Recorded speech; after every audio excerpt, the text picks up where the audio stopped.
Donald Trump illegally overthrew the leader of Venezuela. The MAGA base is imploding, but Trump is saying he wants more war with other countries. Has killed a lot of people doing just that. But it gets worse.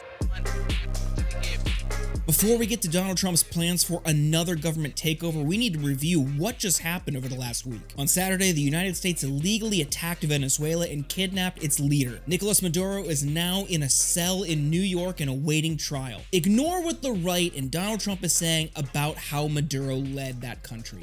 This is about oil, and we know that because he's telling us. I'm also meeting with oil companies. Let's go. You know what that's about. We've got a lot of oil to drill, which is going to bring down oil prices even further. And on Tuesday, he posted this on Truth Social. I am pleased to announce that the interim authorities in Venezuela will be turning over between 30 and 50 million barrels of high-quality, sanctioned oil to the United States of America. This oil will be sold at its market price, and that money will be controlled by me as President of the United States of America. He goes on, but they're already stealing Venezuelan oil. This interim government, that's still Maduro's regime. His vice president is now in charge. So if they really want these oil companies to come in, like he's saying, we're going to have our very large United States oil companies, the biggest anywhere in the world, go in. Things will need to change, and that might look like boots on the ground, which has even some MAGA commentators asking, what does it mean in terms of boots on the ground? Trump is saying, I'm actually fine with that in Venezuela.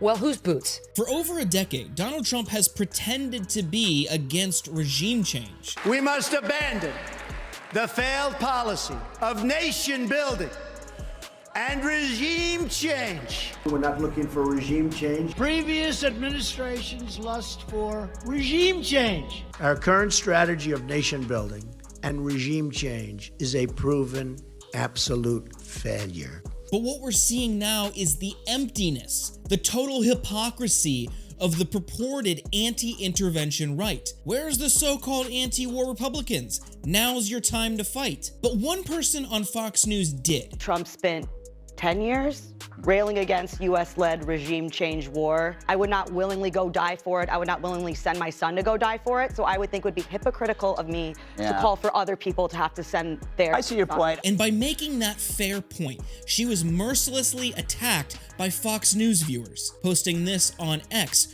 receiving some very brutal personal attacks for having the same opinion on foreign policy as I've had my entire career, and from many of the same people who had claimed to share this view with me as recently as a few months ago. The MAGA cult will not allow any criticism, any detraction from authoritarian Donald Trump's illegal war on Venezuela. And this comes at the same time as people in America are losing their healthcare subsidies. He wants you to ignore his bad polling numbers and worry about the new oil that allegedly is coming to the US that might temporarily lower gas prices, subverting international law in the process. But it gets worse. You just wait for Cuba.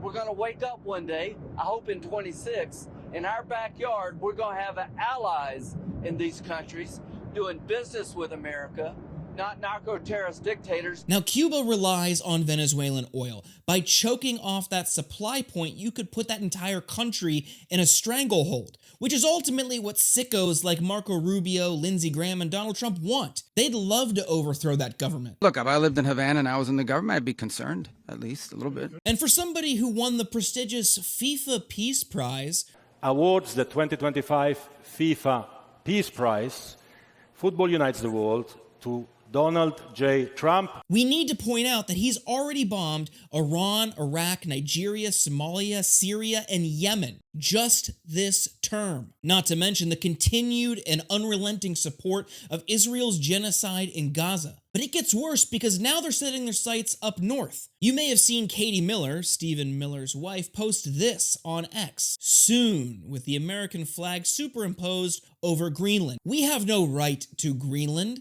and they don't want to be part of the United States. But on Tuesday night, CBS News reported that the White House said that officials are discussing a wide range of options for acquiring Greenland, including using the US military to take it by force. This is your tax dollars at work. And whenever they tell you they don't have money to help subsidize your healthcare costs that are already too expensive, they would rather you pay more so they have more money to annex as many countries as possible because they want access to their natural resources. Let's be perfectly clear. They don't give a fuck about you. They don't care about the working class. They don't care about America first. It's American corporations first. It's the billionaire class first. And it's the elite first. The oil companies are already salivating at the prospect of a toppled regime in Venezuela, and Wall Street executives are already preparing trips to fly down there and see what they can pick from the wreckage. Venezuelans should run Venezuela,